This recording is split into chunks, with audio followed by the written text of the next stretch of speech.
this webinar on the behalf of Jana family.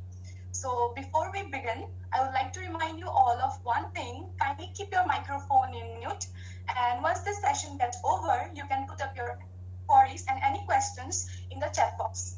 So now I would like to introduce today's panelist, Ms. Pallavi Dave.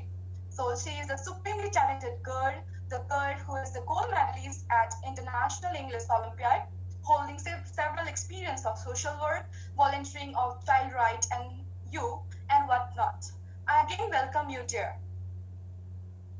Now, without further ado, I would like to request our presenter to start the presentation.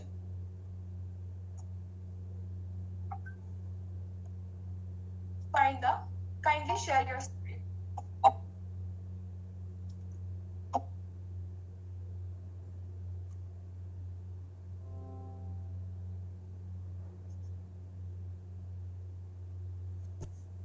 Hello everyone, my name is Longterm. So now let's discuss on a brief the topic of economic and human rights. So what is human rights? Human rights is nothing but a moral principle for certain standard of human behavior, and also it is a basic right. So as we see, human rights, can you go next slide, Arinda? As we see, human rights and economy go hand in hand. We have so many rights, as right of education, freedom rights, and right to health, and so on. And also we see that in economic inequality affect the economic growth that suffer a lower growth. So in human rights can be divided into civil, political, and socio-economic rights. So in civil we have it include freedom of speech, freedom of movement, and right to vote. Whereas in socio-economic include the basic needs, that is food, housing, education. So now we will look into the socio-economic rights. So socio-economic rights is divided into two categories, that is qualified and unqualified. As we see that qualified access to land, housing, social security, health services, food and water. As we see here, the government has sufficient resources to fulfill these rights, but it depending on the budget. Whereas unqualified, we have the healthy environment, that emergency medical treatment, basic education, right of presidential and socio-economic rights. This is the duty of the government to fulfill these rights. Without any delay, they have to make these rights available. So now we will come to how this COVID affect the human rights and economy. As we see, this pandemic has affected the distribution of income and wealth between the different groups of people and countries. And also it affects education, health, etc. So as we see, this pandemic and economic impact are most strong felt by the poor people are working in different sector or labor working. Now we will see this one, the greater economic risk that they are facing during this pandemic. Next slide. So billions of people have been directly or indirectly affected by the COVID-19. People without adequate housing, and also it affects informal and undeclared workers, farm workers, traders, people, and immigrants, and so on. So as we see here, women has affected more in this pandemic, who are owing to many cultural and socio-economic factors. So with this problem, we come with the solution, that is helping as an individual, like helping each other. We have this vocal for local, then donation and funding, business people or people with a power need to take responsibilities.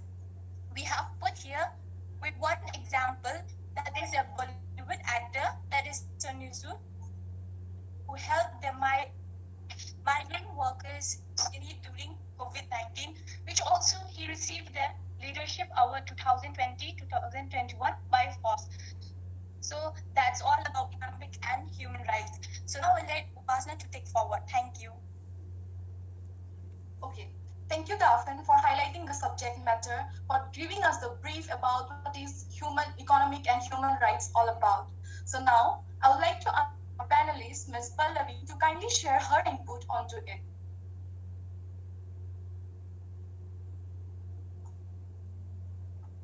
Okay, am I audible, Vasana?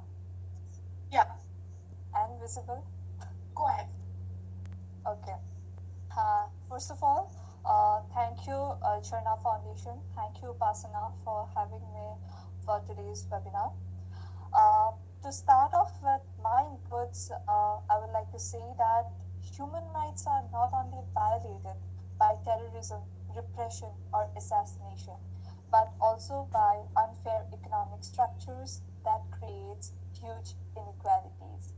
So today when we talk about human rights on one hand and economy on the other side, we can definitely visualize two different worlds, two different scenarios and various new perspectives that has come out because we have experienced two different phases of one single world. First, we have experienced a world of normal lives and regulated dynamics because that's how our world has more or less always been. But on the other hand, we have also experienced a world facing an unprecedented crisis with global public health emergency on such a scale never seen for centuries, requiring a global response with far-reaching consequences for our economic, social, and political rights, in which human rights and economy became two pivotal pillars of concern. You know, we can always theoretically term what human rights are or what an economy is, but during this difficult time, we have definitely faced how these two singular topics are strongly interconnected. And today it has also been very beautifully presented by her that how human rights and economy are strongly interconnected. You know, no growth or development can be a real development adding to economic expansion, economic growth at the expense of humans' basic rights and dignity. This crisis has brought out many loopholes in the society in which we live in. You know, in one side, we have seen people coming down to streets foodless, jobless, clothless. But on the other side, we have also seen a strata of people unaffected by the entire changing scenario. In one side, we have seen countries managing the entire pandemic with a sustained administration and even trying to hold vaccinations. But we have also seen countries even finding it difficult to, give basic treatment to the COVID affected people. You know, in a short form, in a nutshell, it has underlined the unequitable societies we live in and has necessarily made us focus our attention on who is suffering, why they are suffering, and what can be done about it. And most importantly, what's the way ahead from here. I want to talk basically about what are human rights because in the initials of the session only. And, as we all are young people, I am taking into consideration that we all know what our basic human rights are, all the rights that are entitled to us by the virtue of we being born. So, but there's such interconnection between economy and human rights, and that's the thing I have tried to highlight in the initials. Excuse me, Pallavi. Sorry to interrupt. Could you please switch on your video? Okay, I thought I just did it. Am I visible now? No, actually, you are not. You are audible, but you are not visible. Okay. Sorry. Am I audible now? Am I visible now? Yeah. Okay. Please go ahead. There must have been a technical problem. I'm so sorry about it. So yeah. Yeah, it's all right. Go ahead. Yeah. So what I was saying, I won't elaborate more on human rights because I'm taking into consideration that you all must be knowing what human rights are. that's a right which we are entitled by the virtue of being born. So basically what I was saying is, we have experienced how these two things are interconnected through these difficult times. We have seen various phases of this one world. We just now I have tried to highlight a few instances, and I guess you people could even relate to what I have just said, because I think we all have experienced these situations which we kept, unseen, or maybe we have overseen all these situations, but during these difficult times we could literally experience all these things. We have seen migrant laborers situation, we have seen people struggling to even, go take their food. We have seen what is the condition of poor workers. So that's how human rights and economy are so related. you know but after the initial excitement of, about reduced air travel, clean water in the canals of Venice, and, blue sky in urban areas, birds chirping, and, natural habitats and wildlife rejuvenating themselves, people like us, we want long-term solutions now. So basically, we need to consider a long-term, tangible solution to the entire vulnerable idea of human rights and economy going hand in hand by ensuring sustainability and equality. So we need to delve deep into what are the probable solutions, approaches, and new perspectives to vision a better change in the entire world, because we all have been through a very difficult time, unprecedented crisis, and now we need to think of a change in our world in such a way that is tangible, that is long-term solution, which will ensure human dignity along with providing economic benefits to the society, to the people, and the world as a whole. First of all, before we try to work on any probable solutions, we need to understand why is it important to keep human rights in the core of any economic recovery or sustainable policies. Because, be it any local, national, or international level, economic policies have determinative implications for the enjoyment of human rights. Much of the economic instability we have seen in recent years are because of the failure of the government or policies to imbibe and inculcate human rights consideration. And thus, in the long term, the answer is very clear. We want resilience, decarbonization, and a sustainable growth trajectory, ensuring equality and sustainability, which should be the post-pandemic reality. And I think we all agree to this. We need better job, we need better environment that ensures our overall well-being, and we also want to live a life that is dignified, not suppressed. But how are all this possible? So we must have heard about a few terms like, green economy, circular economy. But how can we understand that this might be prospective ideas to move ahead with?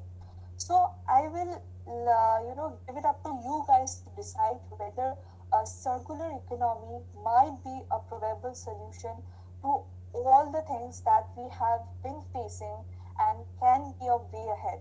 So I'll just try to throw a little bit of light on the concept of circular economy, and then you all can decide, can we move on with circular economy as a vehicle of change in the world? So, well, what is the circular economy? Circular economy stands in contrast with the linear economy. And the linear economy is based on the idea of take, make, and waste. We take resources, we manufacture products, we consume it, and we waste it. But a circular economy is based on, restoration and regeneration. Along with producing and consuming, we also focus on restoring and regenerating. So in a circular economic concept, nothing is a waste. Even a waste is a resource. We recycle everything that we produce, we try to reuse what we produce, and that's how the circle keeps on going on and nothing is wasted.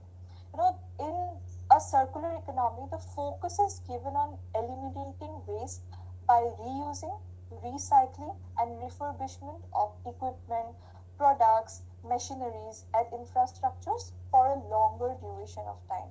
So that is kind of a sustainable process of ensuring economic benefits not only for business but society and the environment as a whole. You know, there is a need to provide quality jobs that brings social well-being is a global challenge in a changing world. One made even more urgent by the mass employment and economic hardship caused by COVID-19. Now, how this circular economic idea guarantees sustainability, equality, and job creation.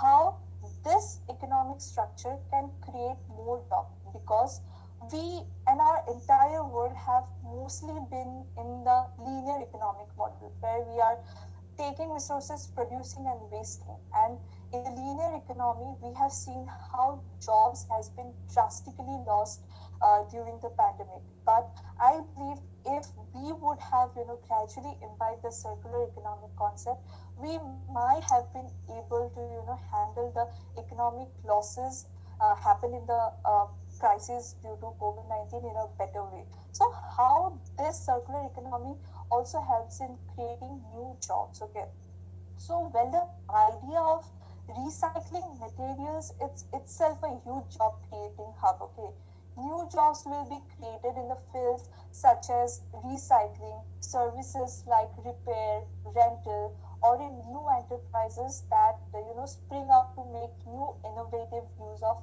secondary materials. Already in our world, a new wave of manufacturing jobs are already emerging. That focuses on turning recycled materials into higher value products, and they focus on collecting used materials from the local communities and putting them back into production to create high quality products. So it's also a kind of local engagement and definitely amplifies our PM's say of be vocal for local. Yes. Again, from an ecological lens, improving natural resource management locally and nationally has also the potential to create jobs along with taking care of our environment. So let me just highlight one instance. We know that a huge number of our world's population is under informal sector with no or limited job security and dignity. But circular economy or circularity provides opportunity to provide formal work and improve working conditions for informal laborers. Again, how is this possible? Okay, let me just give you an example. Around 15 million people all across our world works as waste pickers, salvaging reusable and recyclable materials from garbage. Bringing this informal waste pickers into formal work in collection or recycling opportunities definitely provides them to offer a safer, more secure employment. In addition, the jobs created by this circular economic concept are also deal with social and solidarity economy, which amplifies the idea of development of local distribution networks, which I have just mentioned. Through circularity, we can also, create local jobs, local networking. Along with that, it also amplifies the idea of responsible consumption and shared infrastructure, which ensures sustainability as well as equality. So, I think, as I have in the initials, I just said like I would let it upon you guys to decide whether the concept of circular economy can be a vehicle of change. So, I would definitely like to know from the people present in the seminar, like, can we literally go ahead with the concept of circular economy and vision a change in the nation or the world as a whole? Can this transition from linear economy to circular economy be a viable option? I'm putting a kind of question to all our viewers. You can just write it on the chat box, or Yeah, you all can put up your views in the chat box. whenever we work on solution-oriented things, we should always consider lots of viewpoints, not just ones. So I want you guys also to put your inputs, and so that we all can together see what are the probable solutions to the deteriorated scenario of human rights and economy going hand in hand.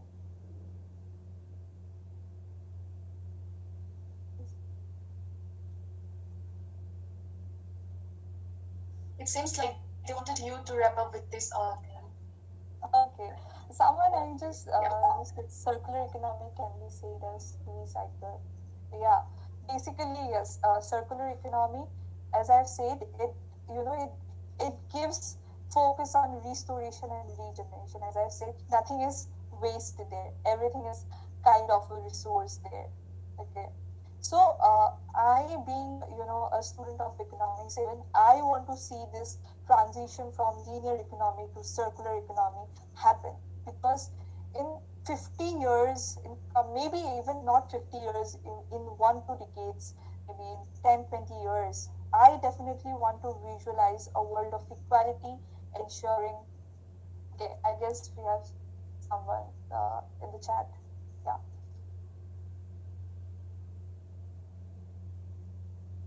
Provides ways for. Yeah, several questions are floating around in the chat box. Okay. Yeah, I would just like to convey you. Yeah. So, from Ridhika Jain, then how do you think that provides ways for people who have suffered from human rights violations by the government to seek legal remedies from domestic and international courts? No, that is the solution. Okay. Yeah, okay. Yeah. Can you just read the question? Like, the chat is not, it's not visible out here. Can you just read it out? Yeah. So the question I would like to convey from them. So what do you think with the second wave of COVID starting, according to you? So how can the issue of skill development programs be implemented so as to address unemployment youth problem? Okay. Considering the second wave of this COVID-19, I think, lots of things. Okay, let me not just go to the second wave of COVID. Let me just try to focus first on the skill enhancement thing. In the world that is changing drastically, I think, skill development plays a pivotal role in ensuring a great transition of betterment in our world.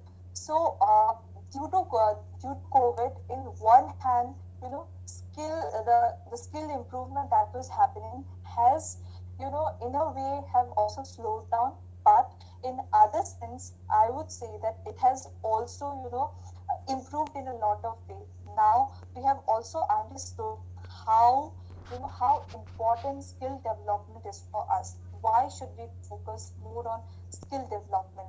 So that's the thing I would like to say. And with second wave of COVID, I think I don't see much of changes that would be happening in the improvement of skill enhancement, because there are many policies that have already been implicated. But yes, only making policies is not a solution. Implementing them, making policies accessible to people is the most pivotal thing. And I think unless and until people has got accessibility to those policies, I don't think any of the policies that comes in ground would be beneficial for our country. Yeah. Anything more, Upasana? You can just take up the questions. Yeah, the second question goes like, how, as a young person, how can we help in creating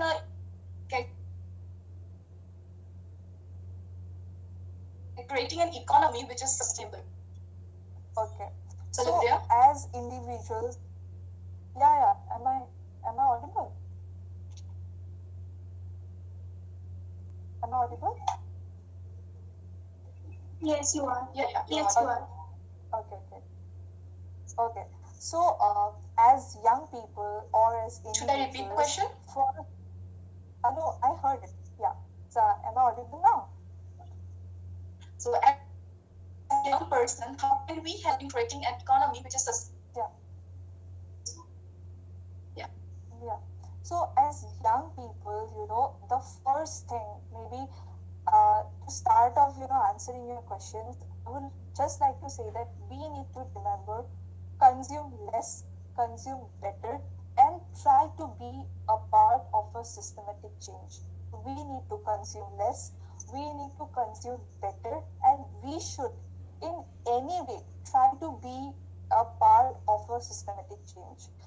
Also, as I have just now mentioned about the circular economy concept, the entire transition is difficult, but individual transition is not that difficult.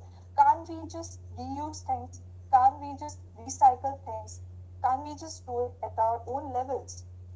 Simple things at individual levels has got greater implications, which maybe goes overseen from our eyes, but that literally counts. So we need to consume less, we need to consume better, and also we need to be a part of any sustained systematic change. Maybe just like Jharna Foundation is working, maybe there are other NGOs that works.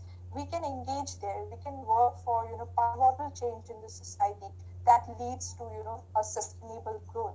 That's how we can be a part of a sustained change. And at our own level, we can always remember the 3 R's. That's what we can do at our individual level and add up to the entire economic transition to betterment. Yes.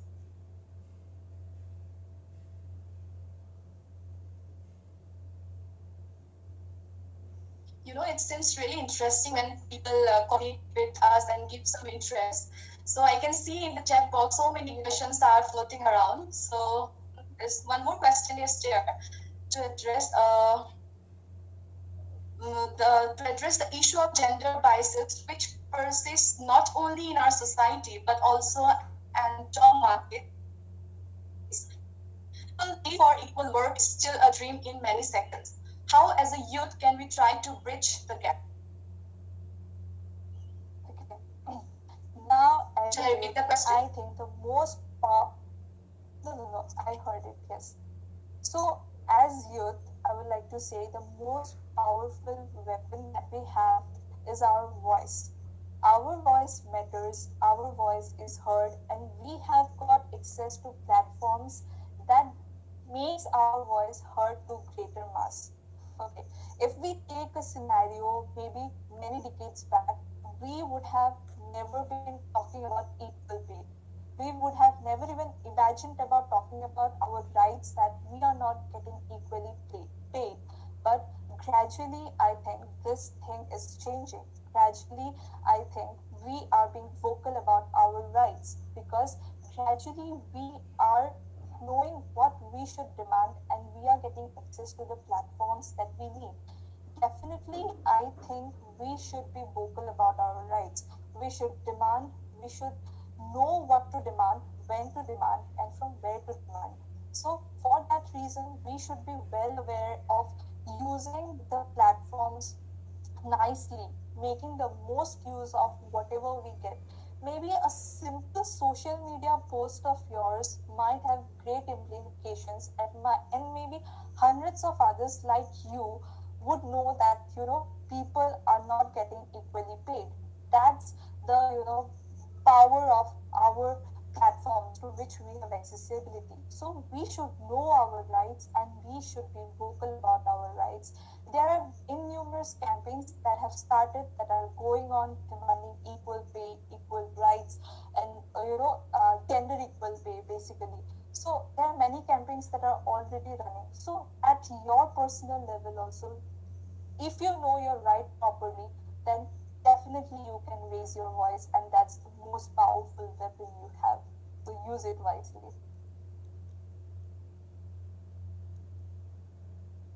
Yeah, that's great to know from you. Yeah. So thank you, Pallavi, for your valuable insight onto it. So is anyone else wanted to ask more questions? You can still put up in the chat box.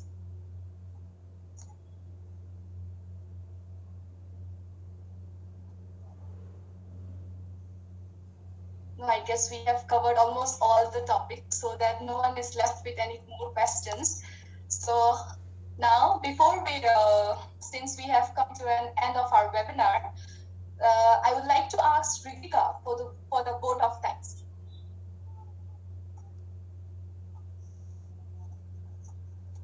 Yeah, am I visible? Yeah, you are visible. Good evening, everyone. I, on behalf of Jharna Foundation and my entire team, would like to thank our panelists, Ms. Pallavi Dey, for taking out time for us from her busy schedule and enlightening us with her knowledge. I would also like to thank the audience for being so interactive and cooperative. Further, I would like to thank my team members, Upasana Kumar, Karinda Saitya, and Kongkar, and Priyanka Nam, without whose support, this webinar would not have been possible. I also extend my heartfelt gratitude to the President and Founder of Jharna Foundation, Satrupa Bhattacharjee ma'am, and our internal coordinator, Bhaswati Bora ma'am, for giving us this wonderful opportunity to grow intellectually and socially.